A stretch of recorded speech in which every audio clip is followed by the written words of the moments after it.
Textual Gemini Libra Aquarius នៅក្នុងស្ថានភាពក្នុងពេលឥឡូវហ្នឹងគឺការរលំរលាយទាំងបាមានគឺនឹងរសាយទៅអស់ហើយគឺវានៅក្នុងភាពមួយដែលជឿជាក់ទៅលើខ្លួនឯងការច្បាមនៅក្តីស្រឡាញ់ការច្បាមនៅលុយកាក់ការងារផលប្រយោជន៍ផងយើងការច្បាមនៅអ្វីគ្រប់យ៉ាងទាំងអស់ហ្នឹងគឺនឹងទទួលបាននៅជោគជ័យនៅក្នុងស្ថានភាពនៅក្នុងខែ6ហ្នឹងសួស្តីមកអ្នកគ្នាថ្ងៃយើងមកដល់ពាក់ព័ន្ធជាមួយនឹងការអានការរបស់ខ្ញុំឯងលើទៀតហើយធាតុខ្យល់តំណាងឲ្យតារានិករ Gemini Libra ជាមួយនឹង Aquarius អញ្ចឹង Gemini Libra Aquarius ធាតុខ្យល់ហ្នឹងគឺពោពេញទៅដោយនៅគំនិតមួយដែលល្អប្រសើរសារជាតិរបស់ពួកគេគឺចូលចិត្តភាពថ្លឹងថ្លែងស្មើគ្នាមានភាពច្បាស់លាស់ពោពេញទៅដោយនៅប្រាជ្ញាពោពេញទៅដោយនៅមតិការប្រគល់ប្រជែងមួយដែលល្អប្រសើរនៅពេលដែលមានភាពច្បាស់លាស់អញ្ចឹងទៅពោពេញទៅដោយនៅសំណាងធម៌ពលនៅក្តីស្រឡាញ់មនុស្សជុំវិញខ្លួនគឺតែងតែចូលចិត្តរាប់អានស្រឡាញ់អីចឹងទៅអញ្ចឹងនៅក្នុងស្ថានភាពពេលឥឡូវហ្នឹងនៅក្នុងខែ6បងប្អូនសក់នៅក្នុងខែ5ក៏អត់មានបញ្ហាដែរខ្ញុំមើលនៅក្នុងស្ថានភាពឥឡូវហ្នឹងគឺកិច្ចផុតពីភាពរលំរលាយហើយភាពបែកបាក់នៃវាសនាខ្លួនឯងភាពបែកបាក់នៅអ្វីដែលពិបាកពីមុនមកគឺវានឹងចេញទៅផុតអស់ហើយវាមានតែមានការភាពច្បាស់លាស់ភាពការត្រួសត្រាចរកនៅលុយកាក់ត្រួសត្រាចរកនៅសំណាងត្រួសត្រាចរកនៅក្តីស្រឡាញ់ពីមុនមកគឺអាចថានឹងមានភាពច្បាស់លាស់ហើយជាមានភាពលែងសូវត្រួសត្រាចហើយលែងសូវត្រួសត្រាចមែនប៉ុន្តែនៅពេលដែលយើងត្រួសត្រាចម្ដងគឺមានភាពច្បាស់លាស់តែម្ដងទៅលើញាណផងយើងអញ្ចឹងញាណផងយើងនឹងគឺទទួលបាននូវជោគជ័យខ្លាំងហើយញាណផងយើងនឹងទទួលបាននូវផលប្រយោជន៍ដល់ស្ដុកស្ដំតែម្ដងមនុស្សជុំវិញខ្លួនគឺគេមើលមកយើងនឹងគឺមានភាពច្បាស់លាស់លែងមានភាពក្តាប់យកអ្វីមួយដែលជាមួយទៀតហើយវាថាអ្វីដែលយើងកំពុងតែច្បាំយកអីហ្នឹងគឺនឹងទទួលបានជោគជ័យតែម្ដងប៉ុន្តែមិនមែនជោគជ័យជាលក្ខណៈមួយឬក៏ពីរអីទេគឺលក្ខណៈច្រើនប៉ុន្តែវាជាលក្ខណៈតិចផលប្រយោជន៍អីតិចសម្រាប់យើងដូចជាឧទាហរណ៍អ្នកធ្វើ content creator វីដេអូអញ្ចឹងយើងធ្វើវីដេអូច្រើនយើងផលប្រយោជន៍ដែលវាមកគឺតិចប៉ុន្តែបើសិនជាយើងរាប់ទៅវាបានច្រើនគួរសមដែរទៅលើរឿងណាដែលកើតសានធាតុខ្យល់ហ្នឹងយ៉ាងសកម្មភាពលុយកាក់ផងយើងក៏លែងសូវសោកសៅក្តីស្រឡាញ់អីក៏លែងសូវសោកសៅទៅលើសកម្មភាពលុយកាក់ការងារផងយើងនៅក្នុងស្ថានភាពក្នុងពេលឥឡូវហ្នឹងវាមានធំជាងគេគឺមានតែអ្នកច្បាមយកគឺមានតែការប្រគួតប្រជែងទៅលើរឿងគ្រប់យ៉ាងទាំងអស់អីទេអញ្ចឹងដូចជាមានប៉ុណ្ណឹងឡើយយើងមើលនៅក្នុងខែ6ជាបន្តទៀតថានឹងមានរឿងអ្វីទៅត្រូវកើតឡើងសម្រាប់សានធាតុខ្យល់យើងខ្ញុំឃើញថាសកម្មភាពនៃលុយកាក់ផងយើងហ្នឹងគឺមានភាពលាក់លៀមបន្តិចអញ្ចឹងវាអត់មានជាបញ្ហាទេវាធ្វើឲ្យផ្លូវចិត្តផងយើងហ្នឹងគិតលឿនផងគឺលឿនខ្លាំងហ្នឹងទៅលើសកម្មភាពហ្នឹងវាអាចថាមានភាពចិត្តក្តៅបន្តិចប៉ុន្តែសកម្មភាពផងយើងគឺអភិវឌ្ឍទៅលើអ្វីដែលខ្លួនមានគោលដៅអីទេវាមានជាបញ្ហាទេតែពេលខ្លះកំពុងតែជោគជ័យយើងមានភាពសោកសៅបន្តិចតួហ្នឹងវាជារឿងធម្មតាវាឡើងចុះប៉ុន្តែនៅក្នុងលទ្ធផលចុងក្រោយគឺពោពេញទៅដោយនៅវិន័យមួយដែលច្បាស់លាស់ពោពេញទៅដោយនៅភាពខ្លាំងក្លាទៅលើភាពម្ចាស់ការទៅលើខ្លួនឯងគេមើលមកយើងនឹងពោពេញទៅដោយនៅភាពទឹកមាត់ប្រៃពោពេញទៅដោយនៅកម្លាំងធម៌ពលមួយដែលខ្ពស់អញ្ចឹងវាអត់មានអ្វីមួយដែលរារាំងយើងវាអត់មានអ្វីមួយដែលរាំងខាំងសម្រាប់យើងនៅក្នុងខែ6ហ្នឹងដែរមនុស្សជំនាញខ្លួនថានឹងមើលមកយើងជាមនុស្សបែបណាគេមើលមកយើងតែម្ដងគឺរៀងបណ្ដោយទៅលើការសម្រេចចិត្តបន្តិចប៉ុន្តែគេមើលមកយើងទៀតក៏អាចថាលែងសូវមានភាពពេលខ្លះយើងមិនសូវបណ្ដោយយើងបណ្ដោយមែនប៉ុន្តែសកម្មភាពគឺយើងចូលចិត្តអភិវឌ្ឍយ៉ាងផ្លូវចិត្តផងយើងគេមើលមកយើងហ្នឹងថាផ្លូវចិត្តផងយើងហ្នឹងគឺលែងសូវព្រហើនគឺលែងសូវវាបែរជាលក្ខណៈចូលចិត្តលើការអនុវត្តខ្លួនឯងខ្លាំងតែក៏គេមើលមកយើងដែរថាយើងគឺជាមនុស្សមួយដែលសំដីរៀងច្បាស់មែនហើយអាចថានឹងផ្ដល់ឱវាទទៅដល់មនុស្សជុំវិញខ្លួនថែមទៀតមានភាពច្បាស់លាស់មានចំណេះវិជ្ជាអីដែលត្រឹមត្រូវមានចំណេះវិជ្ជាដែលអាចថានឹងផ្ដល់ឱវាទទៅដល់អ្នកដទៃបានល្អដែរ ដល់ពេលដែលយើងមានសកម្មភាពមួយខ្លាំងទៅលើការច្បាមយកនៅជោគជ័យការប្រកួតប្រជែងយើងនៅពេលដែលសកម្មភាពយើងធ្វើហើយសកម្មភាពនិយាយចេញទៅក្រៅទៀតគឺវាអាចថានឹងនាំនៅរឿងល្អដែរនៅក្នុងស្ថានភាពហ្នឹងអញ្ចឹងប៉ុន្តែនៅក្នុងស្ថានភាពលុយកាក់បើទោះជាយើងការងារហ្នឹងបើទោះជាយើងច្បាស់លាស់មើងម៉ាត់ម្ចាស់ការមិនតែវាទាមទារឲ្យពង្រឹងឲ្យខ្លាំងបន្តិចគឺវាអាចថានឹងល្អនៅពេលដែលយើងមិនពង្រឹងឲ្យខ្លាំងទេគឺវាអាចថានឹងពិបាកសម្រាប់យើងដែរលទ្ធផលដែលគេមើលមកយើងគឺមិនសូវជាហុចជាលុយកាក់អីទេប៉ុន្តែគេមើលមកយើងដែរក៏គេឃើញយើងថាប្រឹងទៅលើសមត្ថភាពខ្លួនឯងខ្លាំងដែរលើរឿងហ្នឹងកំពុងតែត្រួសត្រាចហ្នឹងគឺមិនត្រួសត្រាចដែលមិនមែនភាពច្បាស់លាស់ណាគឺមានភាពច្បាស់លាស់ម្ចាស់ការមើងម៉ាត់ខ្លាំងខ្លាអញ្ចឹងទៅវាទាមទារឲ្យយើងហ្នឹងគឺធ្វើអ្វីមួយជាបន្តទៀតគេមើលមកយើងគឺកំពុងតែមិនមានភាពស្ដុកស្ដំមិនមានភាពតនេទេគឺមានភាពខ្លាំងខ្លាទៅលើរឿងទាំងអស់ហ្នឹងយើងគ្រប់យ៉ាងហ្នឹងគឺនឹងទទួលបាននៅរឿងល្អប៉ុន្តែវាទាមទារឲ្យយើងអភិវឌ្ឍឲ្យខ្លាំងកុំសូវមានការនិយាយស្ដីពេលខ្លះយើង stress យើងនិយាយស្ដីទៅលើមជ្ឈដ្ឋានជុំវិញខ្លួនក៏វាអាចថានឹងល្អដែរដើម្បីឲ្យអតិពលដែលគេមើលមកយើងហ្នឹងល្អប្រសើរប៉ុន្តែបើសិនជាយើងមានគោលដៅវិន័យច្បាស់លាស់ហើយធ្វើអ្វីដែលជាខ្លួនឯងហើយយើងមានថែមទាំងផ្ដល់ឱវាទទៅដល់អ្នកដទៃបន្ថែមទៀតគឺវានឹងទទួលបាននៅភាពល្អប្រសើរសម្រាប់យើងអាចថាបានដែរនៅក្នុងស្ថានភាពគ្រួសារនៅក្នុងស្ថានភាពក្តីស្រឡាញ់គ្រប់យ៉ាងទាំងអស់ហ្នឹងវាទាមទារឲ្យយើងនឹងនៅម្នាក់ឯងខ្ញុំជឿថាយើងនឹងងើបទៅមុខដោយខ្លួនឯងអូតូម៉ាទិកតែម្ដងអញ្ចឹងស្ថានភាពហ្នឹងគឺពោពេញទៅដោយនៅលុយកាក់ការប្រកួតប្រជែងល្អប៉ុន្តែនៅក្នុងគ្រួសារវាទាមទារឲ្យលុយកាក់ផងយើងគឺមានភាពបន្តបណ្ដោយប៉ុន្តែវាខ្លះយើងបណ្ដោយហ្នឹងគឺយើងអាចថានឹងទទួលបាននៅវិន័យមួយដែលច្បាស់លាស់កម្ពីវេរាទាំងឡាយណាគឺវានឹងផុតអស់ហើយចេញពីគ្រួសារនៅក្នុងខែ6ហ្នឹងយើងអាចថាសកម្មភាពរបស់យើងគឺខ្លាំងជាងគេទៅលើការច្បាមទៅលើសកម្មភាពរបស់យើងច្បាមអ្វីដែលជាម្នាក់ឯងបោះពិសោធន៍ផងយើងនឹងគឺមានគ្រប់គ្រាន់ហើយអញ្ចឹងអ្វីដែលជាលុយកាក់គឺវានឹងចូលមកដល់អ្វីដែលជាវិន័យគឺវានឹងចូលមកដល់អ្វីដែលជាកម្មពីគឺវានឹងផុតចេញទៅអស់ហើយវាមកតែរឿងល្អសម្រាប់យើងប៉ុន្តែវាអាចថានៅក្នុងស្ថានភាពលុយកាក់គ្រួសារព្យាយាមឲ្យផ្លូវចិត្តផងយើងក្តីស្រឡាញ់ផងយើងនឹងគឺទាមទារមិនដោយបន្តិចប៉ុន្តែយើងកំពុងតែអភិវឌ្ឍឲ្យខ្លាំងហើយវាមិនជាបញ្ហាទេរឿងខ្លះវាអន់គួងគឺសម្រាប់ផ្លូវចិត្តយើងក៏អាចថាបានដែរលទ្ធភាពជាអ្នកដឹកនាំរបស់យើងនៅក្នុងជាខ្យល់មាននឹងវាចង់ប្រាប់វាទាមទារឲ្យយើងនឹងដងក្តីស្រឡាញ់ឲ្យមនុស្សជុំវិញខ្លួនពេលខ្លះក្តីស្រឡាញ់ពេលខ្លះការប្រគួតប្រជែងរបស់យើងគឺកំពុងតែជួបនៅហានិភ័យហើយតែនៅពេលបើបងប្អូនបានស្ដាប់នឹងហើយគឺភាពរកម្មរកុសទាំងឡាយណាគឺវានឹងចេញទៅអស់សម្រាប់យើងក៏ថាបានដែរគឺវានឹងចាក់ចេញទៅហើយលើសកម្មភាពការប្រគួតប្រជែងលុយកាក់ការងារអីហ្នឹងព្រោះអីវាអាចថានឹងបើសិនជាយើងចែកនៅក្តីស្រឡាញ់ចែកនៅផលប្រយោជន៍ចែកនៅរឿងខ្លះទៅឲ្យអ្នកដទៃឲ្យបានច្រើនគឺគ្រប់យ៉ាងហ្នឹងគឺវានឹងចេញទៅផុតអស់ហើយយើងពង្រឹងទៅលើសមត្ថភាពខ្លួនឯងផ្លូវចិត្តផងយើងគំនិតផងយើងហ្នឹងគុំគិតពីអតីតកាលពេកក៏វាអាចថានឹងអត់ដែរពេលខ្លះវាគិតពីការងារចាស់ឬក៏ក្តីស្រឡាញ់ចាស់អ្វីចាស់ហ្នឹងវាអាចថានាំជាបញ្ហាសម្រាប់យើងដែរនៅពេលដែលយើងចាក់ចេញគិតពីអនាគត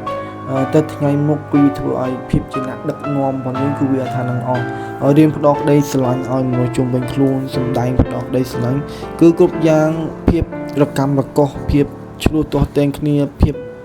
មីដែលជ្រែកគឺវាថានឹងអស់ពេលហើយយើងអាចថាអភិវឌ្ឍសកម្មភាពនឹងទៅគ្រប់យ៉ាងនឹងគឺអាចថានឹងធ្វើឲ្យយើងនឹងធ្វើការបានច្រើនធ្វើអ្វីមួយដែលបានច្រើនអីចឹងក្នុងហាក់6មានរឿងអ្វីត្រូវកើតឡើងទៀតខ្ញុំយល់ថាចិត្តផងយើងគឺលែងសូវស្ទុះទាស្រន់ស្លោទៅលើរឿងគ្រប់យ៉ាងហើយទៅលើការសម្រេចចិត្តនៃការងារលុយកាក់អញ្ចឹងមានភាពមួយច្បាស់លាស់មើងម៉ាត់ល្អប្រសើរ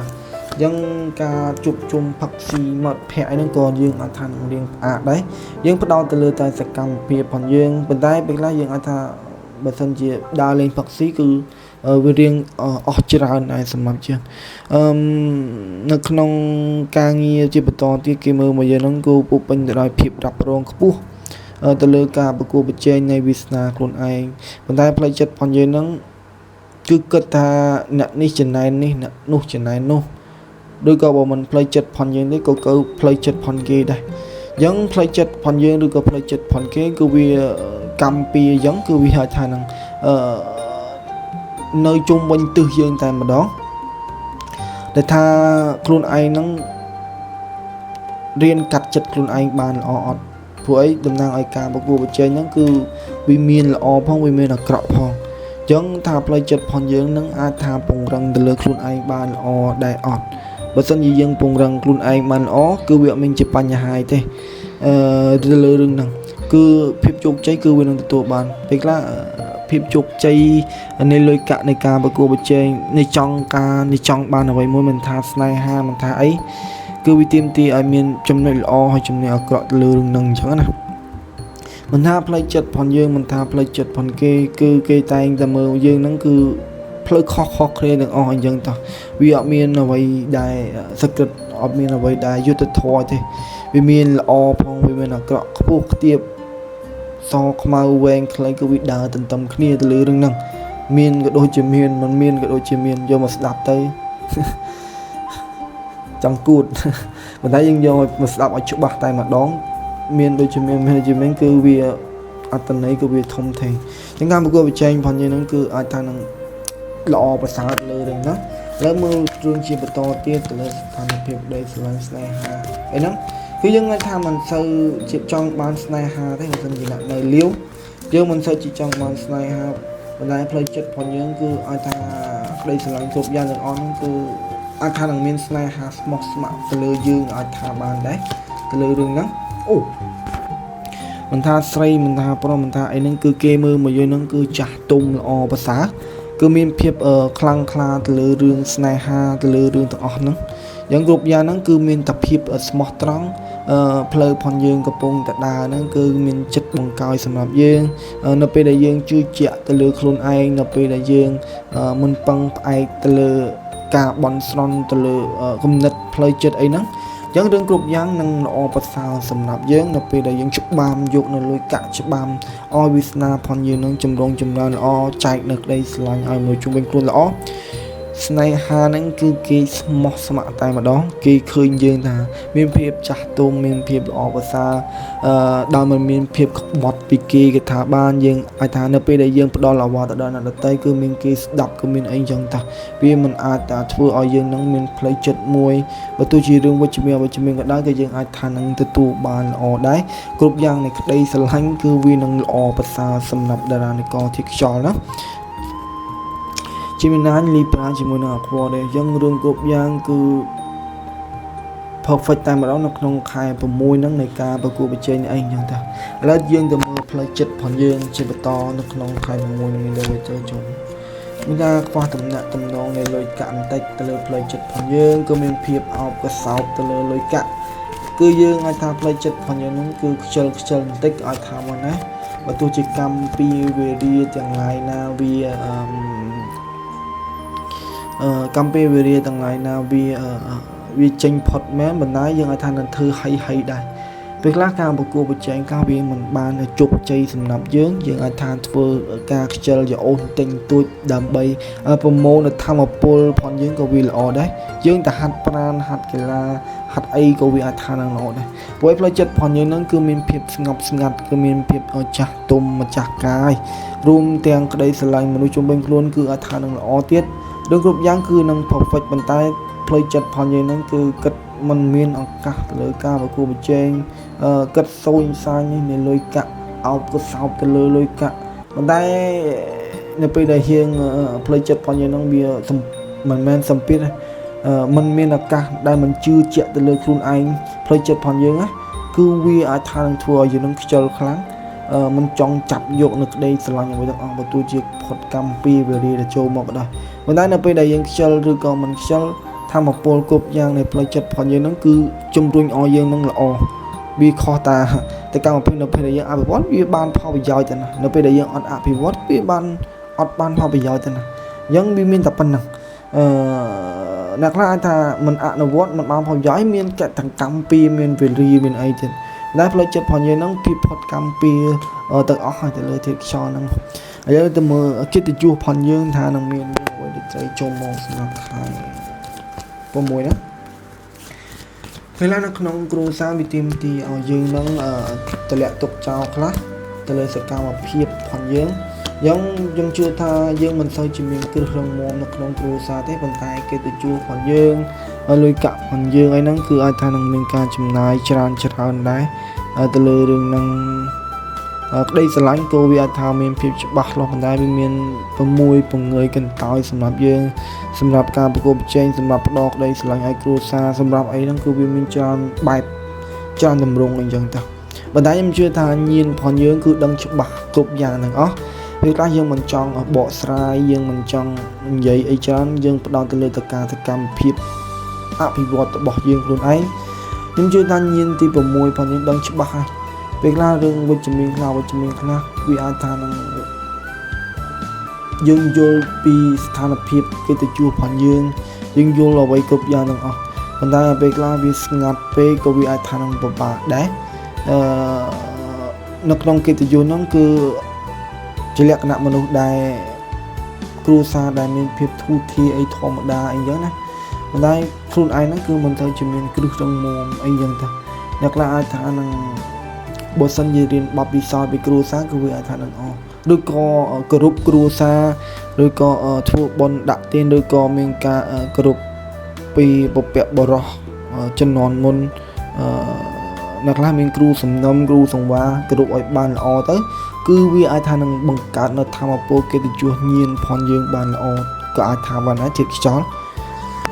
ចឹងមើលជាបន្តទៀតនៅក្នុងការងារផងយើងជឿថាយើងមិនចង់គ្រប់គ្រងចិត្តអ្នកដទៃទេប៉ុន្តែការងារលុយកាក់ផងយើងហ្នឹងគឺល្អប្រសើរប៉ុន្តែគឺវានឹងកិច្ចផុតពីភាពរោគរាក់បន្តិច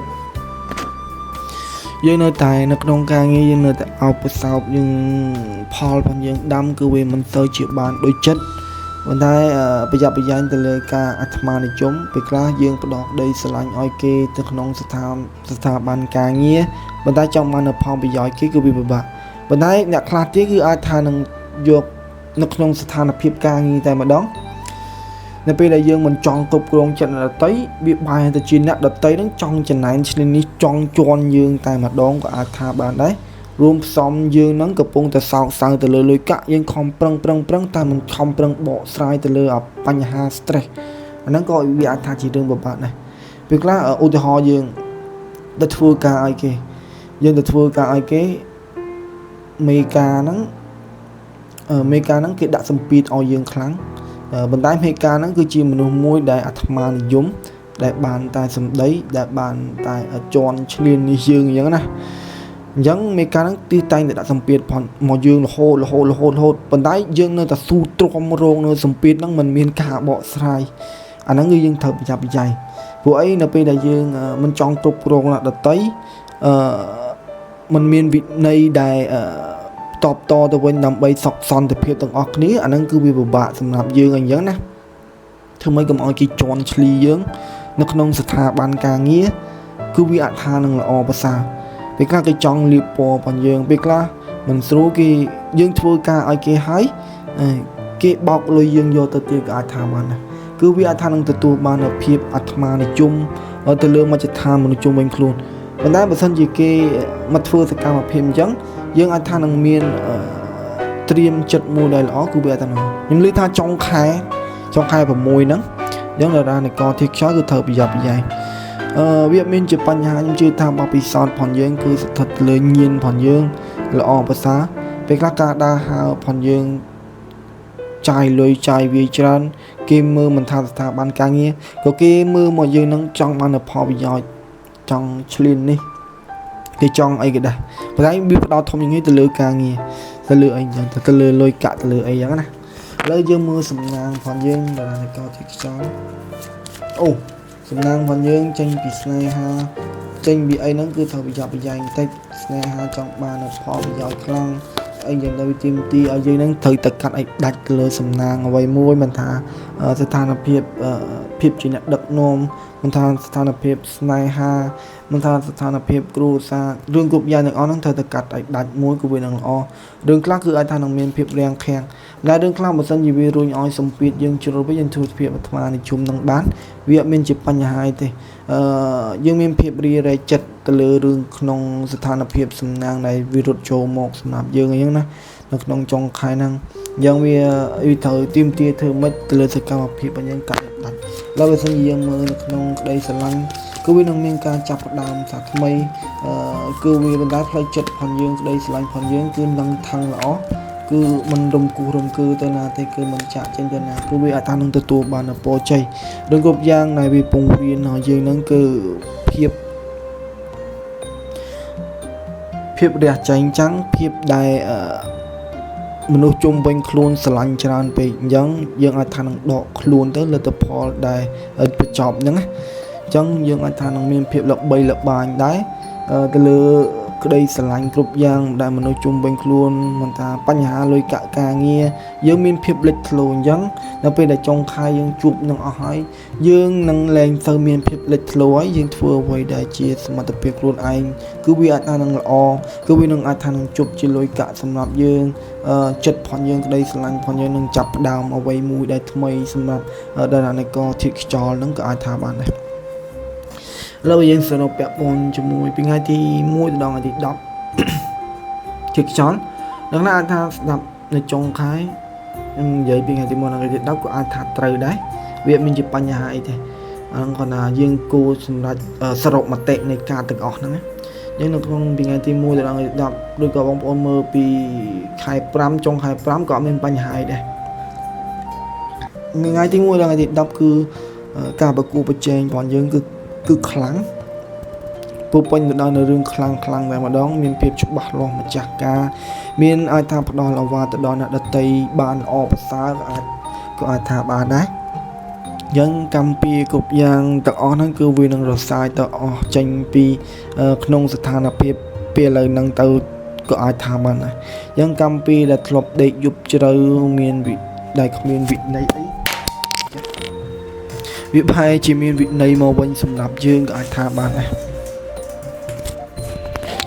យើងមានពោពេញទៅដល់នៅកម្ពុជាហ្នឹងគឺវានឹងផុតទៅសម្រាប់យើងក៏អាចថាបានដែរជាស្រ័យចឹងសរុបជាបន្តទៀតពីថ្ងៃទី11ទៅដល់ថ្ងៃទី20ហ្នឹងមានទីមទាយើងផ្ដល់ក្តីស្រឡាញ់ឲ្យជុំវិញខ្លួនទៅគឺវានឹងប៉ុន្តែកុំឲ្យក្តីស្រឡាញ់ដែលផ្ដល់ឲ្យគេហ្នឹងគេមើលឲ្យគេគិតមកលើយើងថាចង់បាននៅផលប្រយោជន៍គឺវាអាចថានឹងពិបាកមួយណាមានការដើរហើរការប្រកួតប្រជែងហ្នឹងគឺវាមានគ្រប់តំបន់គ្រប់ទិសសម្រាប់យើងគឺវាអាចថានឹងល្អប្រសើរមានភាពច្បាស់លាស់ម្ចាស់ការផ្លូវចិត្តផងយើង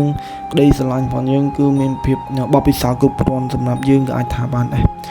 នៅក្នុងចុងខែពីថ្ងៃទី21ដល់ខែញៀនទី6នៃកិត្តិយសផងយើងនៃការប្រកួតប្រជែងផងយើងគឺយើងនឹងស្គាល់នៅគ្រប់រសជាតិគឺយើងនឹងស្គាល់នៅរឿងគ្រប់យ៉ាងទាំងអស់អីចឹងតានៅក្នុងការងារផងយើងគឺនឹងខ្វះនៅភាពលុយកាក់សម្រាប់យើងសោកស្ដាយយើងដាំប៉ុន្តែការងារផងយើងវាទៅរលូនធម្មតាតែប៉ុន្តែផលដែលទទួលបានគឺវាមិនសូវជាបានដូចចិត្តនៅក្នុងការងារផងយើងក៏អាចថាបានដែរយើងវិទាមទាយើងនឹងបន្តនៅភាពច្បាស់លាស់ជាបន្តទៀតគឺវាអាចថានឹងល្អប្រសើរសម្រាប់យើងក៏អាចថាបានដែរជាបន្តទៀតនៅក្នុងសំណាងនៅក្នុងគ្រប់យ៉ាងទាំងអស់ហ្នឹងគឺត្រូវតែកាត់ឲ្យដាច់នៅក្នុងចុងខែហ្នឹងបើមិនជាយើងកាត់មិនដាច់ទេគឺនៅតែមានភាពរីរែកចិត្តវាថែមទាំងឲ្យញៀនផងយើងរោគរ៉ាក់ខ្លាំងជាបន្តសំណាងគឺវានឹងមិនរត់ចូលមកសម្រាប់យើងទេបើមិនជាយើងមិនកាត់ឲ្យដាច់អីចឹងតាដីស្រឡាញ់អីគ្រប់យ៉ាងហ្នឹងគឺត្រូវតែកុំសូវមានភាពលេចធ្លោទៅលើមនុស្សជុំវិញខ្លួនពេកគឺវាអាចថានឹងល្អនៅពេលដែលយើងមានភាពលេចធ្លោមានភាពអីគឺវាអាចថាមានការចំណែនឆ្លៀននេះពីនោះតែឧទាហរណ៍ដូចខ្ញុំនិយាយឧទាហរណ៍មកអញ្ចឹងការងារបើទោះជាយើងអត់ធ្វើអីក៏ដោយការងារផងយើងខ្លាំងការងារផងយើងល្អក៏មានមកជ្រែកសម្រាប់យើងដែរអាហ្នឹងគឺយើងត្រូវប្រយ័ត្នអញ្ចឹងប៉ុន្តែកុំឲ្យតែយើងនឹងមានភាពអំនួតខ្លាំងអួតខ្លាំងគឺវាអាចថាមកបើទោះជាគេខុសក៏ដោយយើងត្រូវតែពង្រឹងនៅក្តីស្រឡាញ់ឲ្យគេអាហ្នឹងគឺតម្លៃផងយើងគឺអាចថានឹងល្អប្រសើរយ៉ាងទីខ្យល់នៅក្នុងខែ6នេះមានបណ្ដឹងអរគុណបងប្អូនដែលបានទស្សនាបងប្អូនអាចជួយចុច Subscribe សញ្ញាកណ្ដឹងដើម្បីទទួលបាននូវវីដេអូថ្មីជារៀងរាល់ថ្ងៃ ពីខ្ញុំអត់អីឡើយបងប្អូនបើសិនជាបានស្ដាប់ដល់ចប់ជួយ comment ម្នាក់មួយផងតែខ្ញុំបានស្ដាប់ដល់ចប់អីចឹងណាថាមានអ្នកខ្លះឃើញ content នេះថាល្អវារបៀបម៉េចជួយ comment ផងអញ្ចឹងអរគុណបងប្អូនដែលបានទស្សនាជួបគ្នានៅឱកាសក្រោយបាយបាយ